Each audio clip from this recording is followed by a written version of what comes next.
काया स्वरूपामध्ये बदल होतो। मग तसे ज्ञान कायामध्ये बदल झाल्यानंतर तेव्हा काय होणार, तो साधक म्हणून तयार होतो। अंतकरण शुद्ध झाला, बीज मंत्र कानाच्या माध्यमातून गेला, तो आपोआप तयार होतो।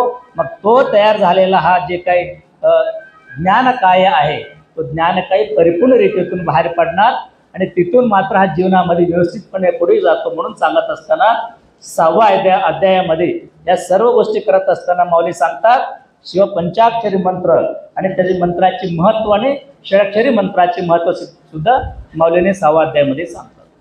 शिवपंचाक्षरी मंत्र काय आहे, सर्वांना सगळे माहिती आहे। रोज भजन करतो, रोज तुम्ही ऐकूनच आहे, पण रोज ऐकलेले मंत्र, तो मंत्र माहिती आहे म्हणून तुम्ही 1000 वर्ष बसून जप केले तरी तो साध्य होणारा नाही।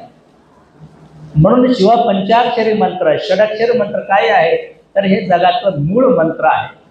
म्हणून ह्या मंत्राचा उपदेश योग्य पद्धतीने आपण उपदेश करून घेतलं, श्रोत्रे सद्गुरू, कानातून सद्गुरू आम्हाला उपदेश केले, तेव्हापासून आम्ही केलेला जप तो फलश्रुतीत घेतो।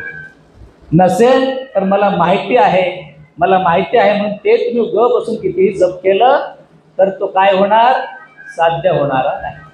म्हणून 6व्या अध्यायामध्ये माऊलीने प्रकृती ज्ञान कायाच्या बरोबर शिवपंचाक्षरी मंत्र आणि षडाक्षरी मंत्राचं महत्व सांगून जातात।